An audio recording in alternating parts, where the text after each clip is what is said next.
नमस्कार, खबर दोपहर में आप सभी का स्वागत है। मैं हूं आपके साथ सुनीता पटेल। शुरुआत करेंगे इस वक्त की बड़ी खबर से जो कि बांग्लादेश से आ रही है। बांग्लादेश में तख्ता पलट के बाद से ही लगातार हलचल मची हुई है। वहीं प्रधानमंत्री शेख हसीना के बांग्लादेश से शरण लेने के बाद 3 महीने बाद उनकी पार्टी आवामी लीग आज ढाका में मौजूदा अंतरिम सरकार के खिलाफ बड़े पैमाने पर विरोध प्रदर्शन करने जा रही है, जिसे देखते हुए अंतरिम यूनुस सरकार ने सेना को सड़कों पर उतार दिया। इस बीच ढाका में आवामी लीग के कार्यकर्ताओं और समर्थकों पर पुलिस ने सख्ती भी बरती है। बांग्लादेश की सेना ने आज उनके प्रदर्शन से पहले सैकड़ों कार्यकर्ताओं को गिरफ्तार भी कर लिया। पार्टी समर्थक और भूमिगत हुए नेता ढाका के गुलिस्तान 0 पॉइंट नूर हुसैन स्क्वायर इलाके में सड़कों पर उतरेंगे। अपने नेताओं को गलत तरीके से फंसाने, छात्र विंग पर प्रतिबंध लगाने और एएल कार्यकर्ताओं को सताने के लिए आवामी लीग द्वारा यह विरोध प्रदर्शन किया गया है।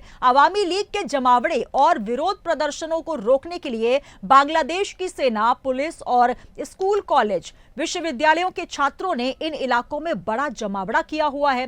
तो वहीं बीएनपी और जमात ने घोषणा की थी कि आवामी लीग को विरोध प्रदर्शन की अनुमति नहीं देंगे। ढाका पुलिस ने उन्हें विरोध रैली आयोजित करने की अनुमति नहीं दी है। तो शेख हसीना के सैकड़ों समर्थकों को अरेस्ट किया गया है। यूनुस सरकार ने सड़कों पर आर्मी उतार दी है। आपको बता दें कि आवामी लीग द्वारा जो 100 से अधिक कार्यकर्ता हैं उनको सेना के द्वारा गिरफ्तार कर लिया गया है। आवामी लीग के जमावड़े और विरोध प्रदर्शन को रोकने के लिए ढाका के कई इलाकों में सेना, पुलिस फोर्स तैनात की गई है और इससे पहले सरकार की ओर से प्रदर्शनकारियों को हालांकि चेताया गया था। बांग्लादेश में एक बार फिर राजनीतिक उठापटक तेज नजर आ रही है। और सीधे रुख करेंगे, कपिल भार्गव हमारे संवाददाता न्यूज रूम से जुड़ रहे हैं। कपिल, जिस तरीके से लगातार हमने अगस्त 2024 से देखा तख्ता पलट हुआ और लगातार राजनीतिक उठापटक देखने को मिली, लेकिन आज जिस तरीके के हालात बांग्लादेश में नजर आ रहे हैं, एक बार फिर बांग्लादेश सुलगता नजर आ रहा है। तमाम वो इलाके जहां पर आवामी लीग के कार्यकर्ता उतरे हैं जो कि अभी तक भूमिगत हुए थे, ढाका का गुलिस्तान 0 पॉइंट नूर हुसैन इलाका, ये तमाम इलाकों पर सड़कों पर उतरने की तैयारी आवामी लीग के कार्यकर्ताओं की थी। लेकिन कहीं ना कहीं यूनुस सरकार को यह रास नहीं आया और सैकड़ों की संख्या में आर्मी उतार दी गई है। बिल्कुल सुनीता, देखिए तख्ता पलट के 3 महीने बीत चुके हैं। 3 महीने के बाद भी अभी भी बांग्लादेश में हलचल मची हुई है। तो ये हलचल की प्रमुख वजह है शेख हसीना। शेख हसीना की जो पार्टी है आवामी लीग, उसके कार्यकर्ता अब सड़कों में उतर आए हैं। उनका कहना है कि जिस तरीके से जो अंतरिम सरकार है अभी फिलहाल बांग्लादेश की, जो हमारे कार्यकर्ताओं को गिरफ्तारी की जा रही है, हमारे नेताओं का दमन किया जा रहा है, छात्र विंग पर प्रतिबंध लगा दिया गया है, तो उससे जो अवामी लीग के कार्यकर्ता है वो नाराज हैं। इसके कारण आज जोरदार प्रदर्शन किया जा रहा है बांग्लादेश में। ढाका के कई इलाकों में अवामी लीग के कार्यकर्ता सड़क पर उतरकर प्रदर्शन कर रहे हैं। इसके लिए जो अंतरिम सरकार है उन्होंने अपनी पूरी शक्ति लगा दी है।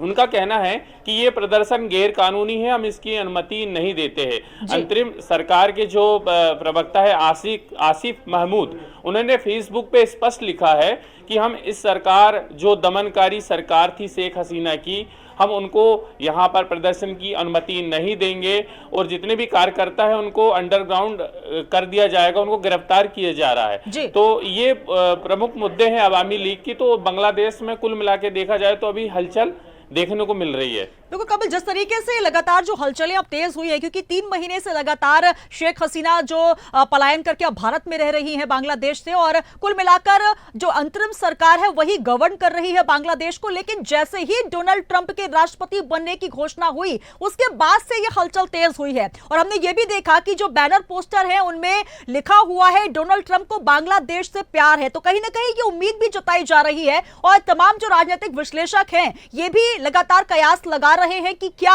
डोनाल्ड ट्रंप के अमेरिका के राष्ट्रपति बनने के बाद बांग्लादेश का तख्ता पलट हो सकता है। और यही वजह है कि जो यूनुस सरकार है वो भी कहीं ना कहीं उनकी सांसें ऊपर नीचे हो रही है। इसीलिए एक और तरीके से दमनकारी नीति अपनाई जा रही है आवामी लीग को दबाने के लिए।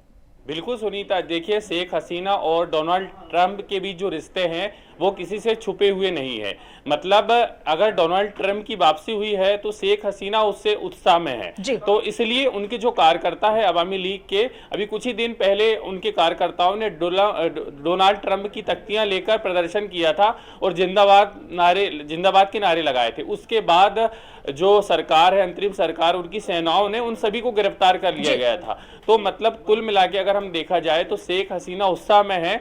और डोनाल्ड ट्रंप का भी एक बयान आया था चुनाव से पहले कि बांग्लादेश में जिस तरीके से अल्पसंख्यकों पर जिस तरीके से हमले किए जा रहे हैं, उनका दमन किया जा रहा है, तो ये कुल मिला के गलत है। तो बांग्लादेश की जो अंतरिम सरकार है और जो अमेरिका है, उनके जो अभी फिलहाल के रिश्ते उनमें खटास देखी जा रही है। इसलिए शेख हसीना को लगता है कि अब डोनाल्ड ट्रंप की वापसी हुई है तो वे इस चीज से उत्साह में है। इसलिए अवामी लीग के जो कार्यकर्ता है अब सड़क पर उतरकर प्रदर्शन कर रहे हैं, पर वहां की सेना ने इसकी इजाजत नहीं दी है और उनके नेताओं को लगातार गिरफ्तारी की जा रही है। बिल्कुल, लगातार कपिल हमने देखा 3 महीने पहले जो हालात थे, जिस तरीके से बांग्लादेश सुलगता नजर आया, शेख हसीना को वहां से पलायन करना पड़ा, और कहीं ना कहीं जिस तरीके के अब हालात बन रहे हैं, निश्चित तौर पर अवामी लीग के कार्यकर्ता हो या शेख हसीना, लगातार उनके मन में आस तो जरूर बंधी है। क्योंकि जैसे ही डोनाल्ड ट्रंप के वापसी का ऐलान हुआ, जैसे ही पार्टी जीती, उसके बाद शेख हसीना का भी वहां से मैसेज आया बधाई का। उसके बाद से लगातार उथल पुथल जो है शुरुआती दौर से ही देखने को मिली बांग्लादेश में, और अब खुलकर सामने अवामी लीग के कार्यकर्ता आए हैं। जो अभी अंडरग्राउंड थे वो भी कार्यकर्ता निकल कर आए हैं। तो कहीं ना कहीं यूनुस सरकार के ऊपर अब खतरे के बादल तो मंडरा ही रहे हैं, लेकिन निश्चित तौर पर क्योंकि डेमोक्रेटिक पार्टी का रुझान ज्यादा था यूनुस की तरफ, और अब शेख हसीना जो कि ट्रंप की नजदीकी मानी जा रही हैं, तो कुल मिलाकर अब इस सत्ता परिवर्तन की कहीं ना कहीं सुगबुगाहट इसे कहा जा सकता है। बिल्कुल सुनीता, जिस तरीके से शेख हसीना को लगता है कि डोनाल्ड ट्रंप की फिर से वापसी हुई है अमेरिका में, तो वो बांग्लादेश में एक बार तख्ता पलट करने के लिए उनका सहयोग कर सकते हैं। मतलब जिस तरीके से गैर कानूनी तरीके से, ये ऐसा शेख हसीना की पार्टी अवामी लीग का है कि जिस तरीके से गैर कानूनी तरीके से वहां की सरकार ने उनके कार्यकर्ताओं को गिरफ्तार किया है, शेख हसीना के ऊपर कार्रवाई की है, उनके अगेंस्ट कई धाराओं में केस दर्ज किया गया है, तो उसके विरोध में जो अवामी लीग है वो प्रदर्शन तो कर ही रहा है। साथ ही साथ डोनाल्ड ट्रंप की जिस तरीके से वापसी हुई है उसको लेकर भी उत्साह है इनके कार्यकर्ताओं में देखा जा रहा है। तो अगर हम देखें कुल मिलाकर कि अगर फिर से कि वहां बांग्लादेश में हलचल, जबरदस्त हलचल देखने को मिले तो अतिशोक्ति नहीं होगा। बिल्कुल, कहीं ना कहीं ये तस्वीरें भी साफ तौर पर बयां कर रही हैं कि किस तरीके से हलचल देखी जा रही है। एक बार फिर अवामी लीग को कुचलने का प्रयास किया जा रहा है। बहुत शुक्रिया कपिल हमारे साथ जुड़ने के लिए। तो जिस तरीके के तमाम वो इलाके, हम आपको बता दें किस तरीके से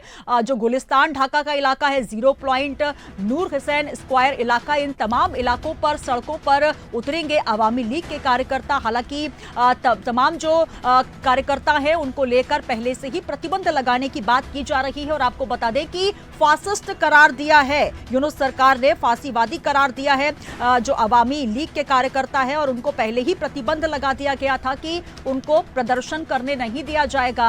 और हालांकि इन बड़े इलाकों में जमावड़े की स्थिति बन रही है, लेकिन पहले से ही यूनुस सरकार ने वहां पर सेना बुलाकर उनको रोकने की पूरी रणनीति तैयार कर ली है।